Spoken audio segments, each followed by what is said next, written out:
Tahukah adik mengapa kita semua hidup pada hari ini? Hal ini kerana kesetiaan seorang lelaki yang hidup akrab dengan Tuhan pada zaman dahulu. Namanya Nuh.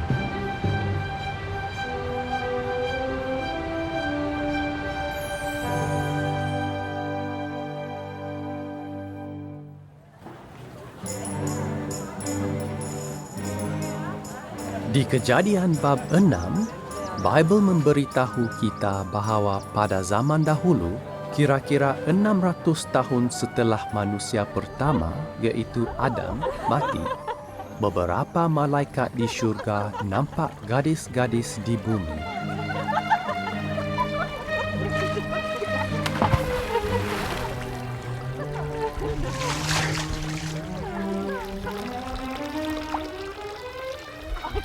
Gadis-gadis itu sangat cantik dan malaikat-malaikat itu menginginkan mereka.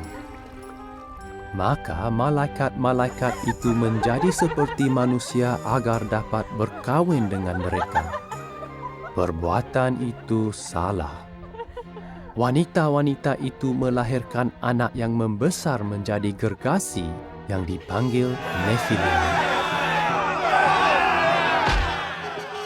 Gergasi-gergasi itu suka memukul orang. Banyak orang juga meniru perbuatan mereka.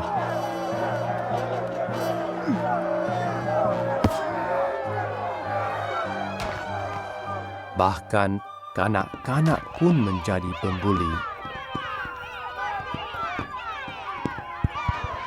Orang yang hidup pada zaman itu tidak mempedulikan penderitaan yang berlaku di sekeliling mereka. Mereka bersenang-senang, berkahwin, makan dan minum.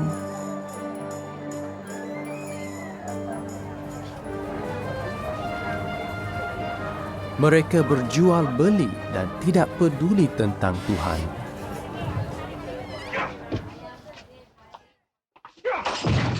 Keganasan ada di merata tempat.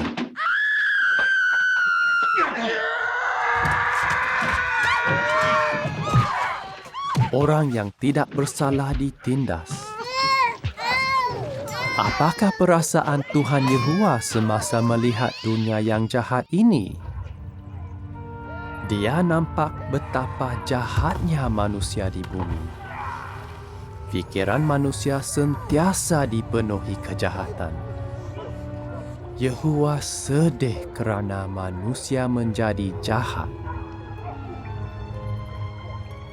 Apakah yang akan dilakukannya? Tuhan berkata, "Aku akan membinasakan manusia yang sudah kuciptakan itu."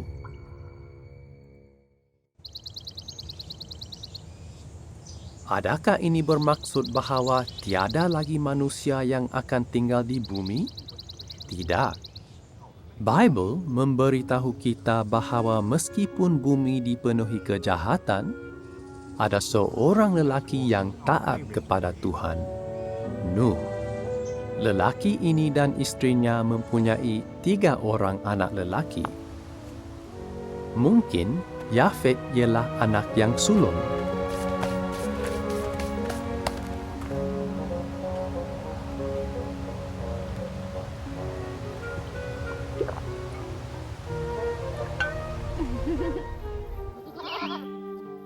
Anak yang kedua bernama Sem.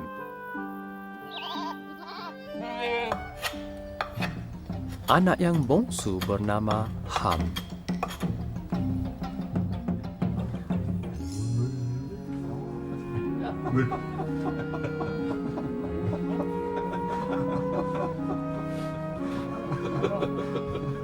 Anak-anak yang taat ini serta isteri-isteri mereka yang setia akan membantu Nuh dalam suatu tugas yang istimewa. Tugas ini diberikan oleh Tuhan.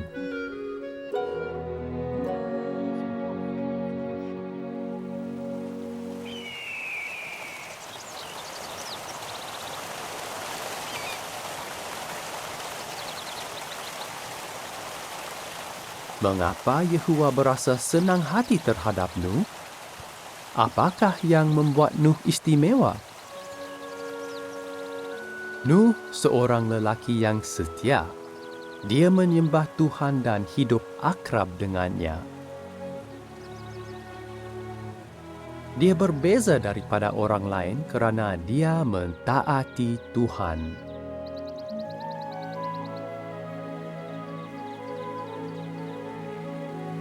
Bagaimanakah Yehova akan membinasakan dunia yang jahat ini?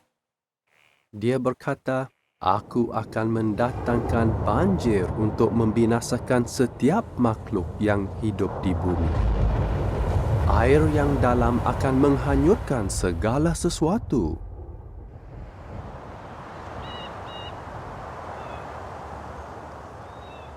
Apakah yang akan berlaku kepada binatang dan burung-burung? Bagaimana pula dengan Nuh dan keluarganya? Yehova memberi Nuh arahan yang istimewa tentang cara untuk membina sebuah bahtera yang akan menyelamatkan mereka. Bagaimanakah bentuknya? Bahtera itu seperti sebuah kotak yang besar. Bahtera itu berbentuk segi empat panjang dan mempunyai dasar yang rata. Mereka perlu menyediakan sebuah kawasan yang luas agar dapat membina bahtera yang besar itu. Dapatkah adik bayangkan betapa besarnya bahtera itu? Bahtera itu berukuran 133 meter panjang, lebih luas daripada sebuah padang bola sepak, 22 meter lebar dan tingginya seperti rumah bertingkat 4. Nuh mungkin membina bahtera itu berdekatan dengan sebuah hutan agar senang untuk mendapatkan kayu. Tetapi, bagaimanakah Nuh dan keluarganya yang hanya berjumlah 8 orang dapat membina kapal yang besar itu? Mereka tidak pernah melakukan pekerjaan itu.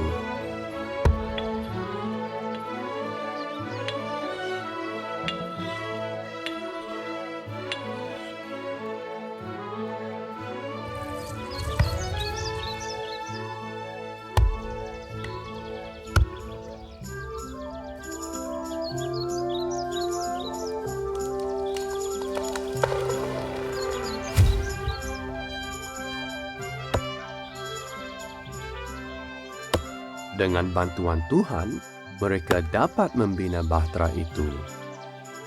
Selain itu, ada satu lagi tugas penting yang harus dilaksanakan. Mereka mesti memberikan amaran kepada jiran-jiran mereka tentang banjir yang bakal melanda. Dapatkah adik bayangkan reaksi orang terhadap berita itu?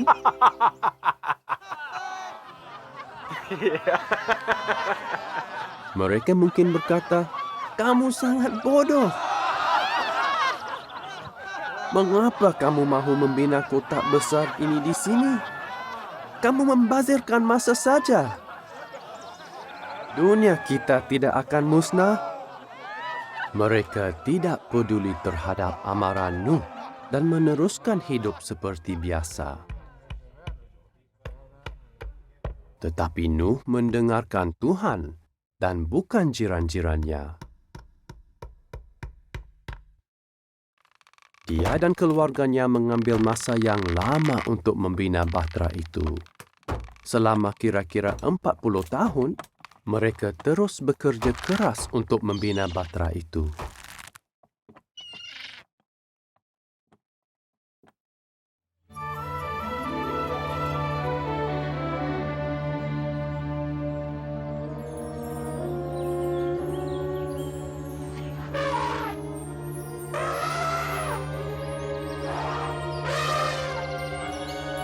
Akhirnya, bahtera itu selesai dibina.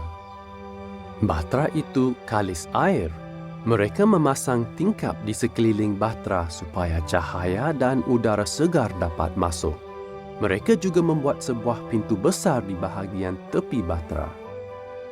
Kerana mereka akan tinggal lama di dalam bahtera, Nuh dan keluarganya perlu menyediakan buah-buahan, biji-bijian dan makanan yang lain. Mereka juga harus menyimpan air untuk keperluan mereka dan binatang lain serta burung-burung. Namun, tugas mereka belum selesai. Terdapat satu lagi cabaran, iaitu suatu tugas yang sangat penting. Kejadian bab 7 memberitahu kita bahawa Nuh dan keluarganya membawa pelbagai jenis binatang masuk ke dalam bahtera. Mereka tidak mempunyai banyak masa. Kenapa? Kerana Tuhan berkata, 7 hari lagi, aku akan menurunkan hujan yang tidak akan berhenti selama 40 hari dan 40 malam, supaya semua makhluk hidup yang sudah aku ciptakan itu binasa. Bawalah 7 ekor daripada tiap-tiap jenis burung dan binatang yang halal.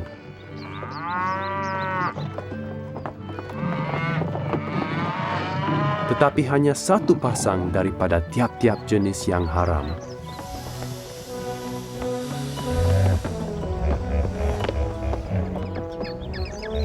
Yehova pasti membantu Nuh membawa binatang-binatang itu untuk masuk ke dalam bahtera.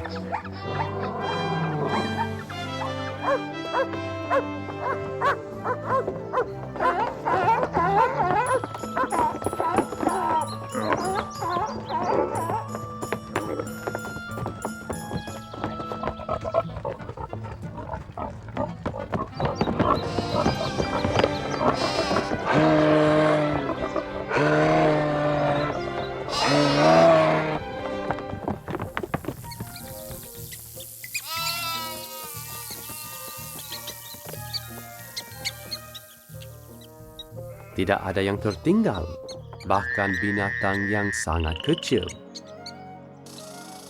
yang merayap atau yang bergerak perlahan.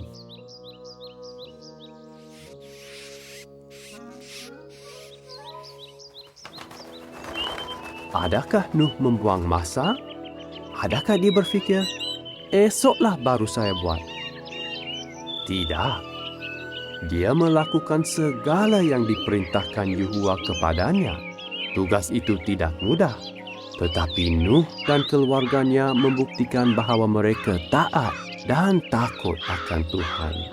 Ya, mereka melakukan segala yang diperintahkan Tuhan.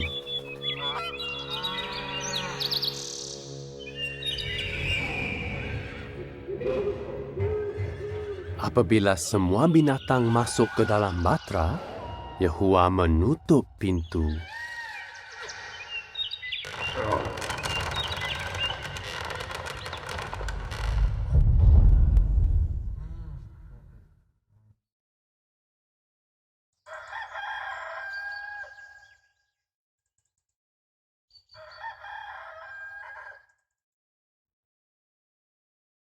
Nuh dan keluarganya perlu menunggu.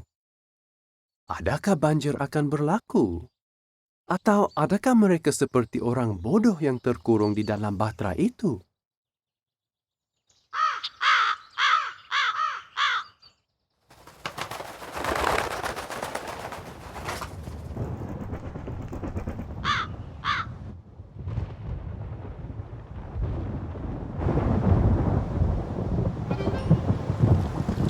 Seperti yang dikatakan oleh Tuhan, pintu air di langit terbuka.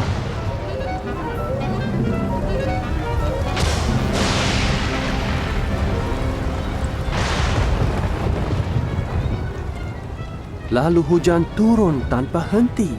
Banjir melanda seluruh bumi.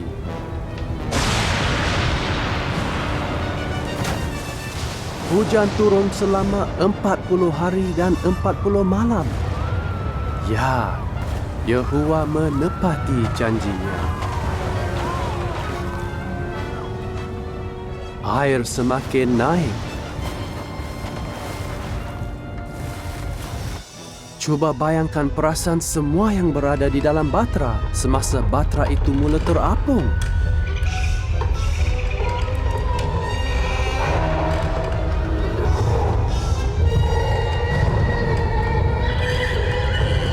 Binatang-binatang berasa takut kerana tidak mengetahui apa yang sedang berlaku.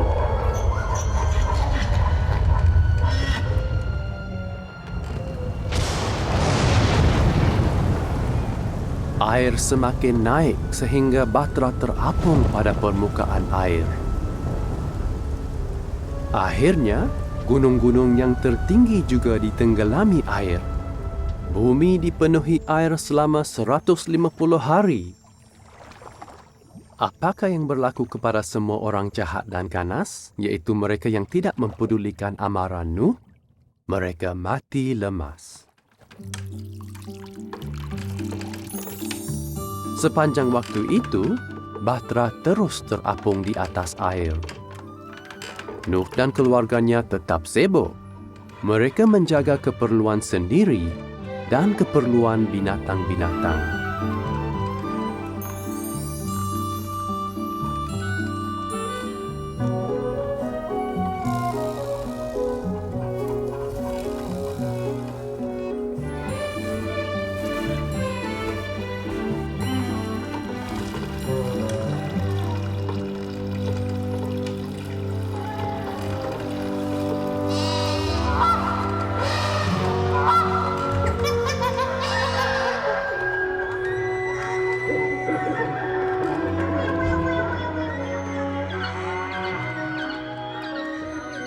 Hanya binatang-binatang di dalam Bahtera dan Nuh serta keluarganya yang selamat.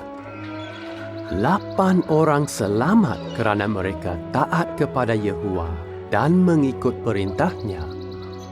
Ya, mereka melakukan segala sesuatu yang diperintahkan Tuhan. Kemudian, Tuhan membuat angin bertiup sehingga air mula surut. Maka terbentuklah lautan, sungai dan tasik.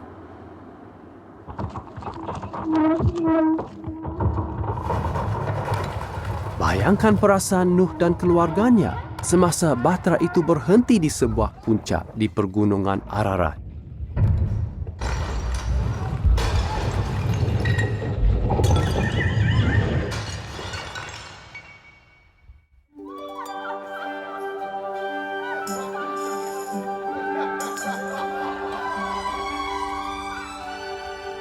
Apakah yang berlaku selepas itu?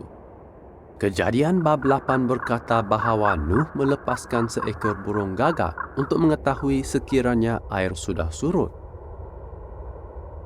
Tetapi burung itu kembali kerana tidak ada tempat untuk hinggap.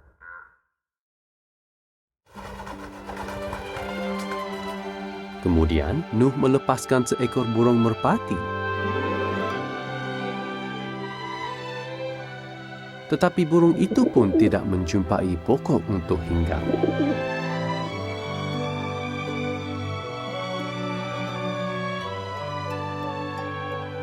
Seperti burung gagak, burung merpati juga kembali ke Bahtera. Selepas 7 hari lagi, Nuh melepaskan semula burung merpati itu. Burung itu kembali sambil membawa sehelai daun zaitun yang segar pada paruhnya. Oleh itu, Nuh tahu bahawa pokok-pokok sudah kelihatan. Akhirnya, bumi telah kering. Nuh menunggu di dalam Bahtera sehingga Yehova berkata, "Keluarlah dari Bahtera bersama-sama istrimu, anak-anakmu serta istri-istri mereka. Bawalah keluar semua burung dan binatang." Apakah perasaan adik jika adik diselamatkan daripada banjir itu? Adik tentu sangat bersyukur kepada Tuhan.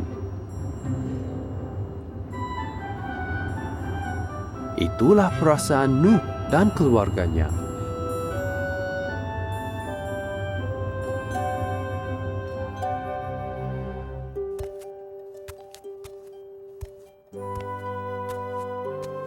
Mereka sangat bersyukur lalu membina sebuah mazbah untuk Yehova.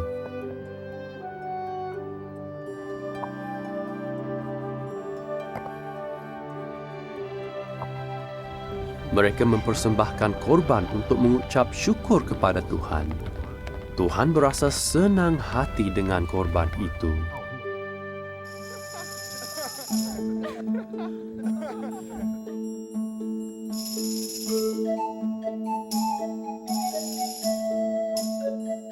Nuh dan keluarganya bersuka cita kerana Yehova telah menyelamatkan mereka.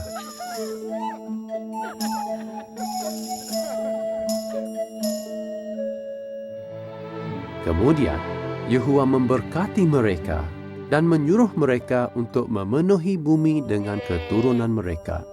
Beberapa waktu kemudian, anak-anak Nuh dan istri-istri mereka mempunyai keluarga masing-masing. Binatang-binatang pun mempunyai anak. Oleh itu, manusia dan binatang mula tersebar ke seluruh bumi.